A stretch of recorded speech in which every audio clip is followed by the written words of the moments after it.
Hello dear students, कैसे हो? I hope आप सभी स्वस्थ होंगे, मस्त होंगे और जबरदस्त होंगे। मैं आपका अपना आयुष सर आप सभी के लिए 23rd जेन शिफ्ट 2 का पेपर लेकर के आया हूँ।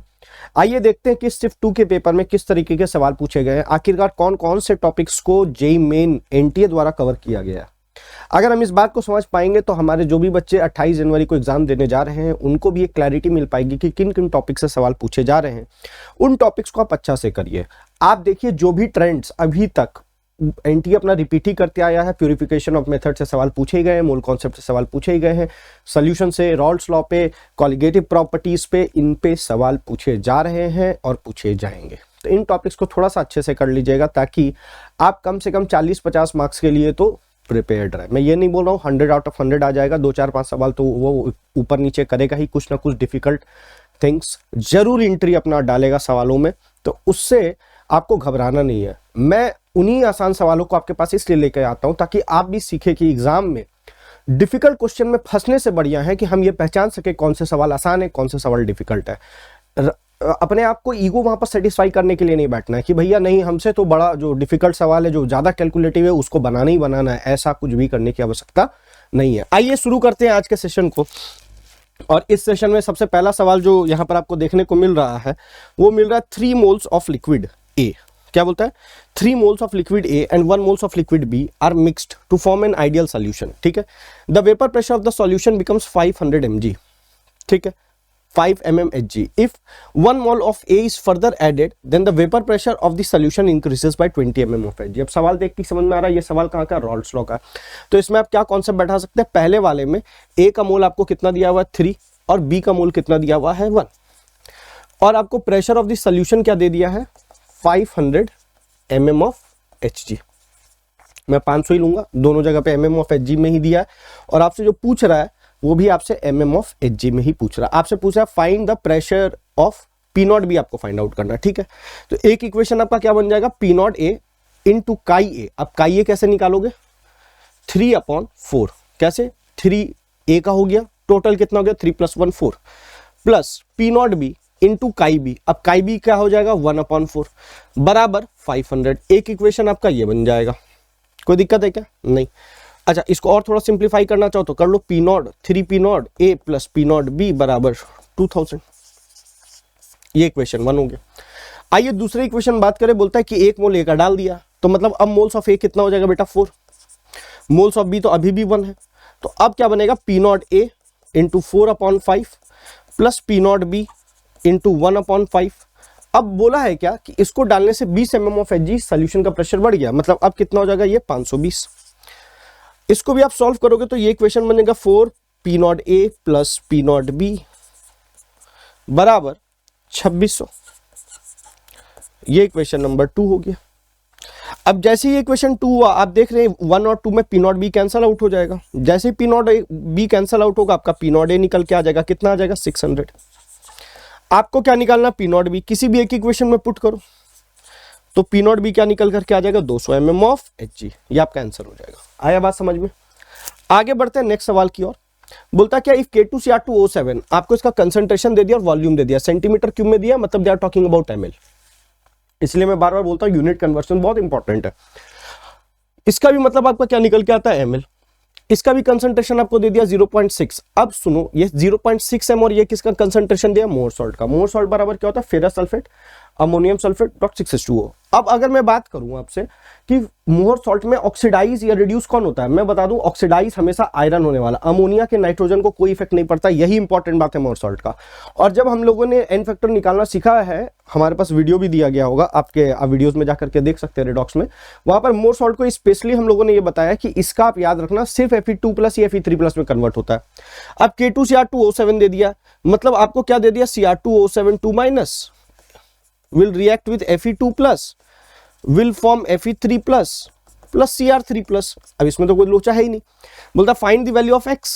कोई बात नहीं, सबसे पहला मेन फैक्टर फाइंड आउट कर लेंगे। ये +6 है, ये +3 है, तो चेंज इन ऑक्सीडेशन नंबर आपका क्या आ जाएगा? 3। अब बेटा यहाँ एन फैक्टर निकालोगे तो 6 आ जाएगा। यहाँ चेंज इन ऑक्सीडेशन नंबर 1 का है, यहाँ एन फैक्टर निकालोगे तो 1 का आ जाएगा। बोलो कोई दिक्कत की बात है क्या? नहीं। अब दोनों के इक्विवेलेंस को बराबर कर देना, लॉ ऑफ इक्विवेलेंस लगा करके, तो हो जाएगा 6 इंटू x इंटू 10⁻³ इंटू 200 अब ये भी आपका मिली इक्विवेलेंट्स में आएगा, जो बराबर करे वो भी मिली इक्विवेलेंट्स में आएगा, क्योंकि दोनों साइड में वॉल्यूम ml में, बराबर 1 इंटू 0.6 इंटू 750। अब बहुत ही आसान सा सवाल आपको देखने को मिल रहा है यहाँ पर, ये 6 इधर से 10 हटा दो और ये कट जाएगा, ये 6 और 6 कट गया। अब x बराबर क्या आ गया 75 upon 200 into 10 to the power -3 है, तो ये ऊपर चल जाएगा तो +3 हो जाएगा। अब ये और ये कट गया, अब ये बन गया 37.5 into 10, answer will be 375। x की वैल्यू क्या आ गई 375 into 10 to the power -3। Is it clear? तो -3 लिखने की जरूरत नहीं, वैल्यू आपको 375 ही लिखना।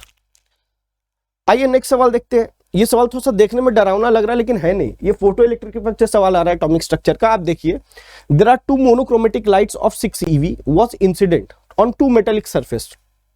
एक ही मोनोक्रोमेटिक लाइट है जिसका 6 eV है, इसका भी 6 eV है, लेकिन दो अलग अलग मेटेलिक सरफेस पे हिट किया है। मतलब इसका मेटेलिक सरफेस अलग है तो इसका φ1 अलग होगा और इसका φ2 अलग होगा, मतलब वर्क फंक्शन अलग होने वाला।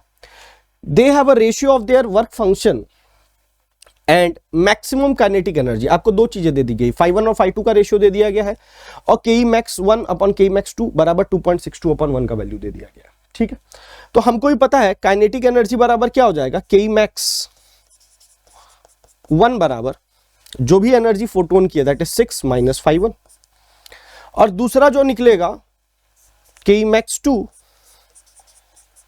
बराबर 6 माइनस φ2।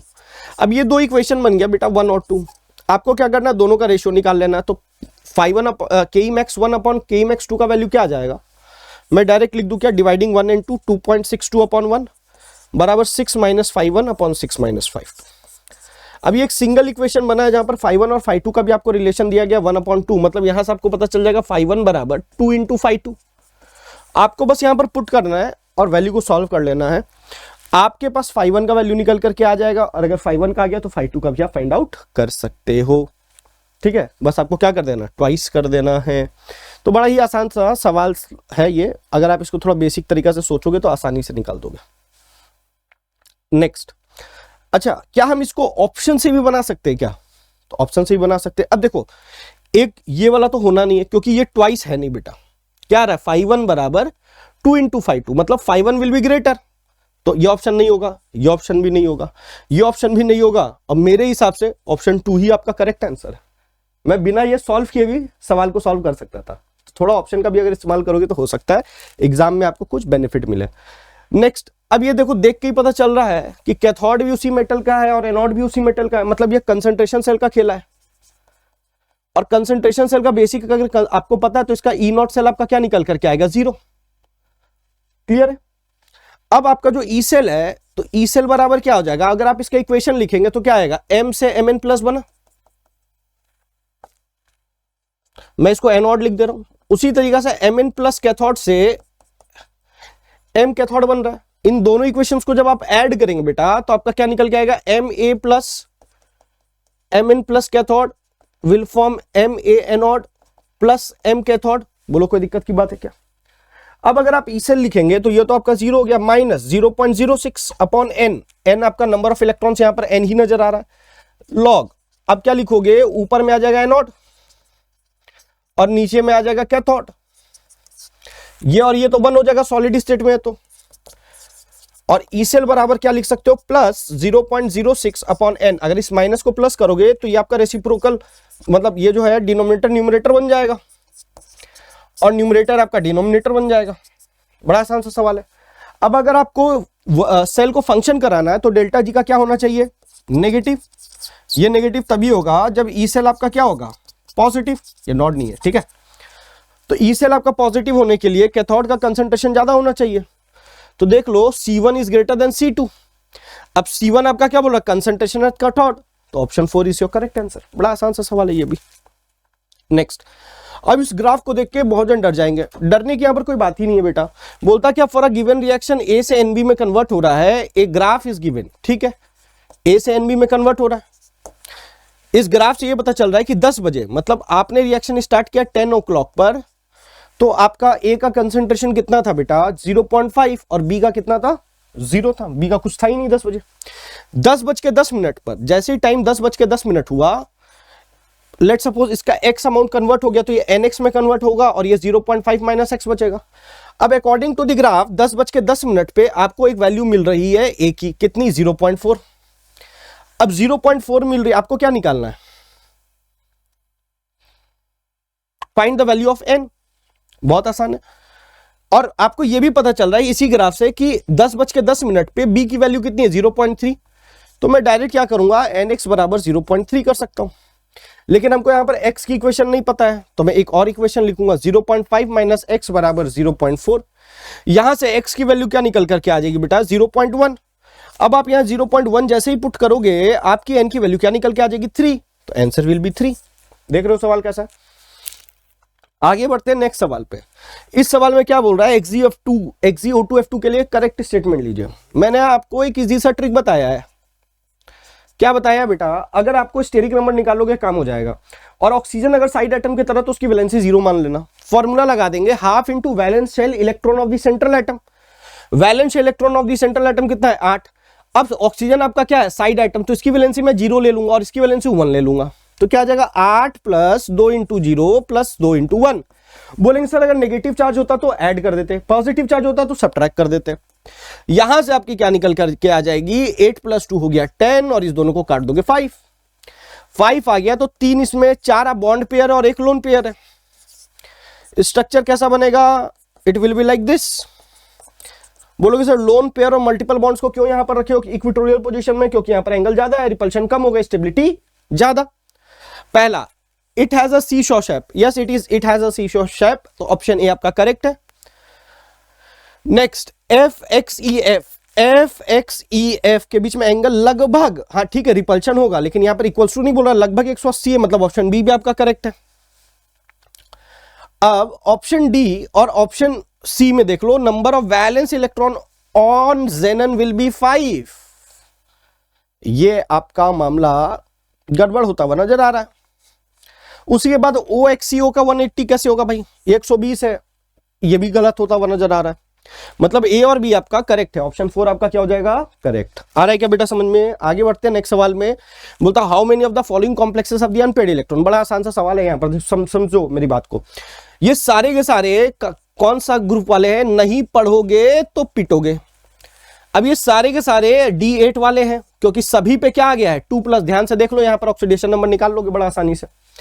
हाँ, लेकिन यहां पर 2+ नहीं आया, तो यहां पर क्या है? D10 है। कोई बात नहीं बेटा। अब देखो D10 है तो D8 4s2 होगा, क्योंकि यहां पर Ni2+ नहीं है। लेकिन जो कि ये SFL है तो ये 4s2 वाले को भी अंदर घसका देगा और इसको D8 को किस में कन्वर्ट कर देगा? D10 में। तो क्या यहां कोई भी अनपेयर्ड इलेक्ट्रॉन होगा? नहीं, ये सारे के सारे 0 हो जाएंगे। आगे बढ़ते हैं। अब ये आ जाओ D8। D8 का कॉन्फ़िगरेशन कैसा होता है? आप ही सोचो जरा। 1 2 3 4 5 6 7 8। ये वीक फील्ड लिगेंड है बेटा, निकल के साथ वीक फील्ड लिगेंड है। अब वीक फील्ड लिगेंड आ गया तो ये पेयरिंग कराएगा क्या? नहीं। तो यहां पर अनपेयर्ड इलेक्ट्रॉन होंगे क्या? यस, मतलब NiCl4 में अनपेयर्ड इलेक्ट्रॉन है, ये यू लिख देता हूं।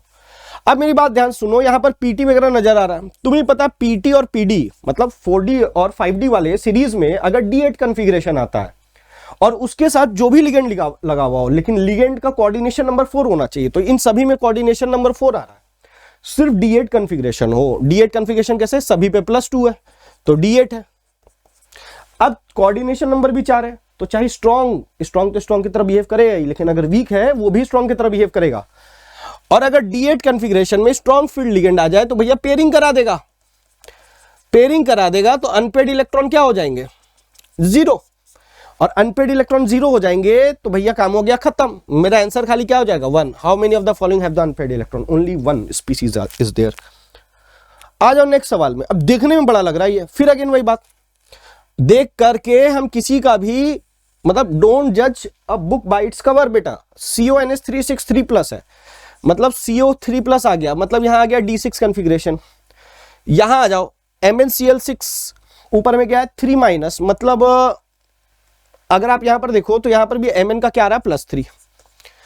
+3 आ रहा है, मतलब 2 इलेक्ट्रॉन तो 4s से गया और एक D5 से, मतलब यहां क्या हो गया? D4। अब सुनो, ये NH3 आपका स्ट्रॉन्ग फील्ड लिगेंड है, स्ट्रॉन्ग फील्ड लिगेंड है, तो इस D6 को क्या करा देगा, पेयरिंग करा देगा, पेयरिंग करा देगा, तो भैया D2sp3 वाला कॉन्फ़िगरेशन लग जाएगा। तो और इनर ऑर्बिटल भी ऑप्शन ए तो आपका करेक्ट है, तो इन दोनों ऑप्शन को तो ऐसे ही हटा दो। अब देखो MnCl6 3 माइनस, MnCl6 3 माइनस में Mn3 प्लस में और D4 है, और Cl मेरा क्या है, वीक फील्ड लिगेंड। अब वीक फील्ड लिगेंड है तो पेयरिंग कराएगा क्या, पेयरिंग कराएगा क्या, नहीं, तो यह बना देगा आपका sp3d2 और आउटर ऑर्बिटल कॉम्प्लेक्स। यह आपका क्या बना देगा, sp3d2 और आउटर ऑर्बिटल कॉम्प्लेक्स। ये भी आपका सही है, मतलब A के साथ B आएगा। चलो ठीक है, अब C और D में आ जाओ। अगेन ये 3 माइनस है, लेकिन अब वीक फील्ड लिगेंड आ गया, तो क्या पेयरिंग होगा, इसी D6 में अगर वीक फील्ड लिगेंड आ जाएगा तो पेयरिंग नहीं होगा, पेयरिंग नहीं होगा, तो इसका हाइब्रिडाइजेशन क्या आ जाएगा, sp3d2, और यहां क्या दिया हुआ D2sp3, मतलब ऑप्शन सी गलत है, गलत है भैया, गलत है, मतलब ये सी वाला कट गया, मतलब option third is your correct answer, check करने की भी आवश्यकता नहीं है।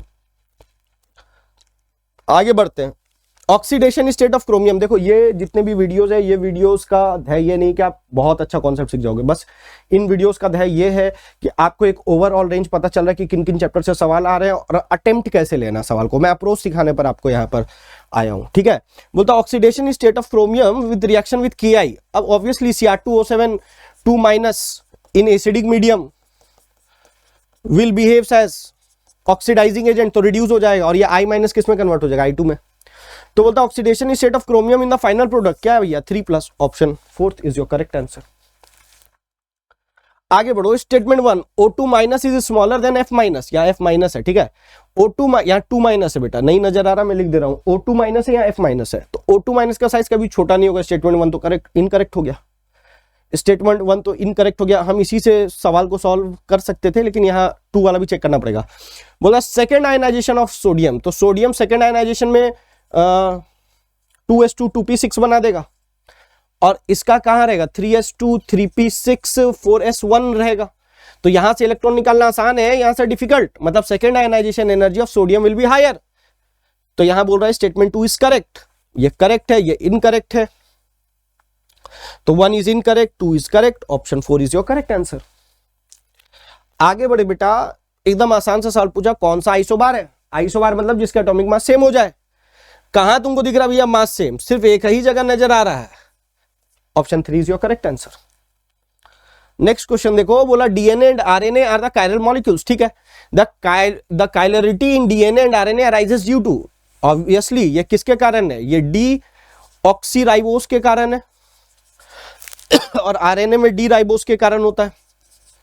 तो किसके कारण आ रहा है, डी शुगर कंपोनेंट्स के कारण आ रहा है, तो ऑप्शन 1 आपका क्या हो जाएगा, सही। देखिए बायोमॉलिक्यूल्स के एनसीईआरटी से डायरेक्ट सवाल आ रहा है, इसलिए बोल रहा हूं एनसीईआरटी बार बार पढ़ो बेटा, बायोमॉलिक्यूल्स जरूर पढ़ के जाओ, डी एंड एफ जरूर पढ़ के जाओ। देखो अब ये सवाल आ गया जिंक डस्ट, तुमको ही पता है अगर इसमें जिंक डस्ट डालोगे तो ये दोनों Br हट करके क्या बना देंगे, एल्कीन बना देंगे, बोलेंगे यस सर। उसके बाद आएगा HBr, तो HBr में सबसे पहले कौन जा करके लगेगा, H किस साइड लगेगा, इस साइड लगेगा, मोर एल्काइलेटेड।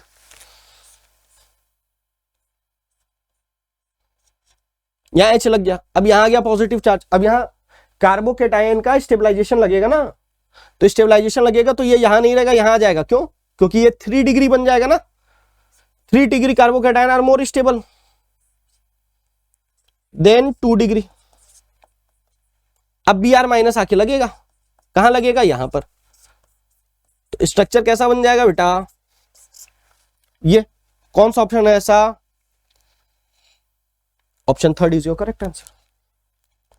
नेक्स्ट सवाल में आगे बढ़ते हैं। अब देखो फिर से आ गया प्यूरिफिकेशन वाला, अगली बार डाल दिया कैरस, थोड़ा सा स्पेलिंग गलत है, कैरस का स्पेलिंग सही कर लेना, CARAUS। अब इसमें बोलता है कैरस मेथड क्या चीज के लिए, क्लोरीन का परसेंटेज बताता है। क्लोरीन का परसेंटेज निकालना है तो आपको पहले मोल्स ऑफ AgCl निकालना पड़ेगा, तो सबसे पहले मोल्स ऑफ AgCl कैसे निकालेंगे, given weight of AgCl 0.5453 upon molecular weight, इसका 108 होता है, इसका 35.5 होता है, ये हो जाएगा 143.5। तो जितना मोल्स AgCl का होगा उतना ही मोल Cl का भी होगा, क्योंकि इसकी संख्या यहां पर 1 है। तो मोल्स ऑफ सीएल क्या निकल के आ जाएगा 0.5453 अपॉन 143.5 ही मोल्स होगा। वेट ऑफ सीएल क्या निकल करके आ जाएगा 0.5453 अपॉन 143.5। या कंफ्यूजन बच्चों में क्या तो बहुत बार Cl2 के मॉलिक्यूलर वेट से मल्टीप्लाई कर देते हैं। नहीं बेटा, हम यहां से Cl का निकालें, तुमको एटॉमिक वेट मल्टीप्लाई करना पड़ेगा, दैट इज 35.5। ये वेट ऑफ क्लोरीन आ गया, लेकिन हमको परसेंटेज निकालना है तो डिवाइडेड बाय ऑर्गेनिक कंपाउंड का वेट कितना है 0.245 इंटू 100। हाँ, थोड़ा सा यहां पर कैलकुलेशन ज्यादा है, लेकिन थोड़ा सा समय निकाल के ध्यान से करोगे तो आप निकाल सकते हो। आगे बढ़े, नेक्स्ट सवाल देखो, बड़ा आसान सा है। बोलता है B is more stable due to 9 alpha hydrogen. Yes, यहाँ 9 अल्फा हाइड्रोजन है, 3 3 6 3 9, due to hyperconjugation, due to hyperconjugation, ये स्टेटमेंट सही है। A is less stable due to 3 alpha hydrogen, there is no alpha hydrogen here, यहाँ alpha hydrogen है ही नहीं बेटा, तो स्टेटमेंट 2 आपका इनकरेक्ट हो गया। मतलब statement 1 is correct, statement 2 is incorrect. ऐसा कौन सा ऑप्शन है? Option number 3। इसी के साथ हम लोगों ने शिफ्ट 2 23rd जेन के पेपर को भी डिस्कस किया है। हम उन क्वेश्चंस को लेकर के आए हैं जो कि आपके कॉन्फिडेंस को बिल्डअप करे कि नहीं भैया ऐसे है 10 15 20 सवाल जिसको आप लगा सकते हैं एग्जाम हॉल में with in a small time period, और आप अच्छा खासा केमिस्ट्री में स्कोर कर सकते हैं। तो डरने की कोई बात नहीं। कमेंट में जरूर लिखिएगा कैसा लगा 24 शिफ्ट 1 पेपर का भी। अगर इसी तरह का सोल्यूशन चाहिए भैया, लाइक थोड़ा सा बढ़ाओ, कमेंट थोड़ा सा बढ़ाओ, शेयरिंग थोड़ा सा बढ़ाओ, सब्सक्राइब थोड़ा सा बढ़ाओ यार।